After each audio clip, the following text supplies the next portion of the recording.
Break के बाद आपका फिर से स्वागत है। हम अपने सवालों को आगे बढ़ाते हैं और जानते हैं कि होली यूं तो पूरे भारतवर्ष में मनाया जाता है, लेकिन उत्तर भारत में होली को लोग सबसे बड़ा पर्व मानते हैं। दिन दिन गरीब अमीर सब एक हो जाते हैं। दुख दर्द आपसी विवाद को भूलकर लोग एक दूसरे को रंग लगाते हैं और होली मनाते हैं। तो इस पर आप क्या कहना चाहेंगे? यह जो पर्व है, यह भेदभाव मिटाकर, आप देखिए मनुष्य तो मनुष्य हैं। यह जो दिन है, चूंकि यह चैत्र कृष्ण पक्ष प्रतिपदा को दिन यह पर्व मनाया जाता है और इसमें पशुओं को भी उतना ही सम्मान दिया जाता है। उनकी पूजा की जाती है, उनको अबीर लगाया जाता है, उनको गुलाल लगाया जाता है। बड़े हों या छोटे हों, इस दिन जो है सब कुछ भुलाकर सब एक दूसरे को स्नेह देते हैं और प्रेम से यह पर्व को मनाते हैं। यह पर्व जो है यह बहुत बेहतर है और अपने आप को बेहतर करने का, मन के जितने अंदर के कलुषित जो है या आपके जो भी कष्ट हैं, इस दिन जो है होली के रंग से ही वह बाहर निकल जाते हैं और यह सादगी को दर्शाता है, आपके जो हड़पन को दिखाता है। आप बेहतर रहें, होली यह सिखाती है। होली में आप जो है अपने ईर्ष्या को भस्म कर दें, आप अपने अहंकार को भुला दें, आप जो है अपने किसी भी प्रकार की मन में दुर्भावनाएं हैं उसको जो है आज के दिन दूर करने का है। मतलब यूं कहें कि आज जो है स्नेह देने और लेने का यह महापर्व है। ज्योतिष के मुताबिक होली को नए साल के अगले दिन के रूप में देखा जाता है और माना जाता है कि इस दिन हंसी खुशी से सारा साल सौहार्दपूर्ण तरीके से बीतेगा। इस पर आप क्या कहना है आपका? देखिए, होली के कल होके, चूंकि ये तो चैत्र शुरू हो जाता है, तो हमारे यहाँ इसी समय से जो है नवरात्र की शुरुआत हो। इसके बाद मैंने कृष्ण पक्ष में प्रतिपदा तिथि को यह जो है इस समय मनाया जाता है और इसके बाद जो शुक्ल पक्ष आएगा उस समय से चैत्र नवरात्रि की शुरुआत हो जाएगी।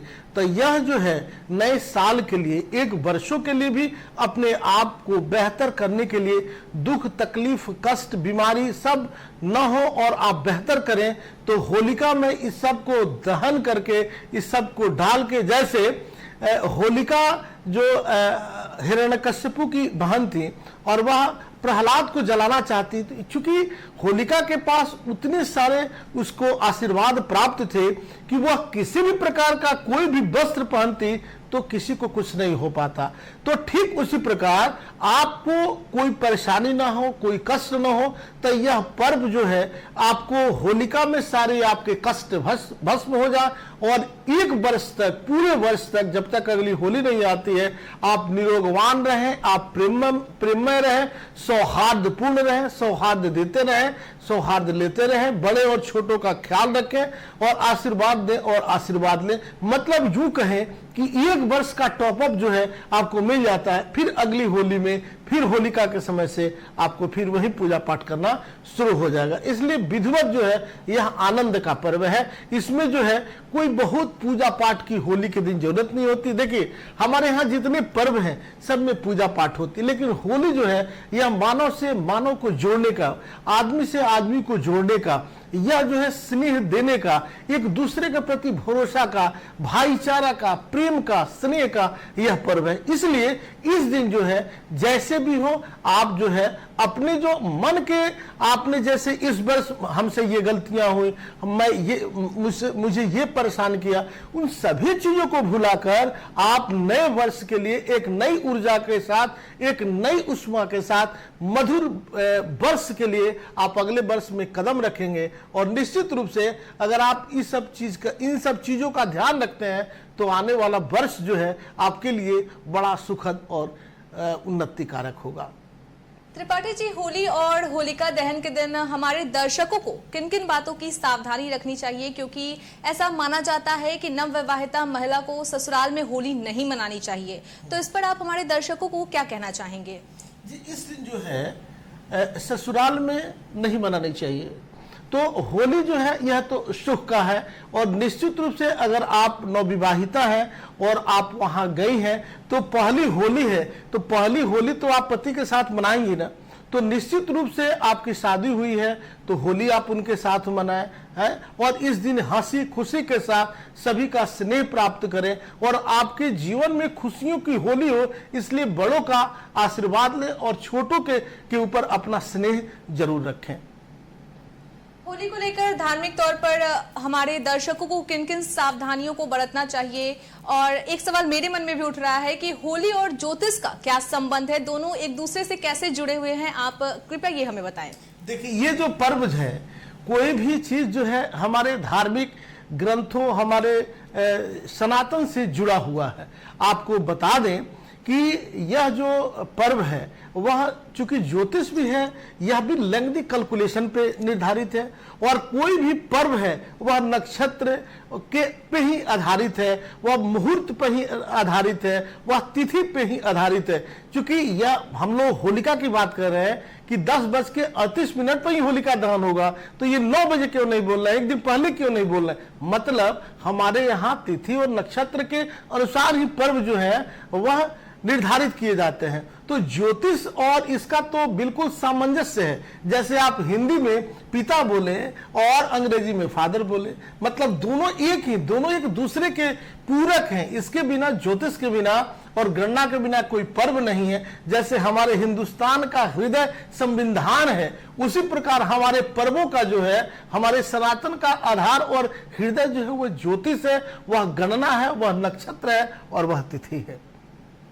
दैवज्ञ डॉक्टर श्रीपति त्रिपाठी जी हमारे साथ स्टूडियो में मौजूद हैं। होली का मौसम है, लेकिन साथ ही राजनीतिक तापमान भी सिर पर है। ऐसे में श्रीपति जी, आपके मुताबिक होली के बाद देश की सरकार बदलेगी या वही रहेगी? यानी मोदी जी एक बार फिर से ताकत बनकर देश के प्रधानमंत्री बनेंगे या फिर किसी दूसरी पार्टी को मौका मिलने वाला है इस बार? इस पर आप क्या कहेंगे? जी देखिए, ये तो राजनीतिक बात हो गई। आपको बता दें कि आने वाला जो समय है, चूंकि नरेंद्र मोदी जी की जो कुंडली है, आप देखेंगे कि उनकी राशि भी जो है वह वृश्चिक राशि है, और उनकी कुंडली जो भी है जो वह वृश्चिक लग्न की है। और आपको बता दें कि हम जिस प्रदेश में बैठे हुए हैं, यहाँ के जो मुखिया हैं नीतीश कुमार जी, इनकी भी राशि वृश्चिक राशि है। जब कोई काम करते हैं या जब विवाह की बात होती है या पार्टी मिलन की बात होती है, तो अष्टकूट मिलान होता है। तो मतलब उस मिलान में कितना फिट है, कितना सहयोग है। तो देखिए, प्रदेश और देश दोनों बेहतर तो करेगा, लेकिन आने वाले समय में बीजेपी की ही सरकार बनेगी और बेहतर करने के योग बन रहे हैं। हो सकता है पहले से थोड़ा कम मिले, लेकिन सरकार बीजेपी की ही बनेगी। बहुत बहुत धन्यवाद दैवज्ञ डॉक्टर श्रीपति त्रिपाठी जी कि आप हमारे साथ जुड़े, हमसे होली को लेकर हम बहुत सारी बातें कही और साथ ही चुनाव को लेकर भी आपने बताया किस बार किसकी पार्टी हो सकती है। बिल्कुल। आप सभी को बता दें कि आप मुझे कई टीवी चैनलों के माध्यम से, कई जो है न्यूज़पेपर के माध्यम से आप मुझे डॉक्टर श्रीपति त्रिपाठी फॉलो कर सकते हैं पेज पे, astro doctor Shripati Tripathi follow कर सकते हैं। और आपको बता दें कि हमारे यहाँ एक विद्या है जिसे एस्ट्रो एक्सरे कहा जाता है। जिनके पास जन्म पत्रिका नहीं है वह लोग भी आके संपर्क कर सकते हैं। आप चाहें तो गूगल करें, डॉक्टर श्रीपति त्रिपाठी देखें और आप अपने भाग्य का पर्चा जो है आप हमारे यहाँ निकलवाएं और आपको लाभ ही लाभ प्राप्त हो, ऐसी कामना करते हैं। आप सभी दर्शकों को होली की ढेर सारी शुभकामनाएं। आप अपना ख्याल रखें, अपनों का ख्याल रखें और बाहरी का भी ख्याल रखें, क्योंकि आप कुछ ऐसा ना कर दें कि अगले को परेशानी हो और अगला भी आपको परेशान करे। मतलब स्नेह दीजिए, स्नेह दीजिए, प्रेम से रहिए और प्रेम से रहने दीजिए। बस इसी के साथ मैं आप सभी का वंदन करता हूँ, प्रणाम करता हूँ। होली की ढेर सारी शुभकामनाएं। धन्यवाद त्रिपाठी जी। अभी के लिए इतना ही। आप तब तक बने रहिए एबी न्यूज के साथ।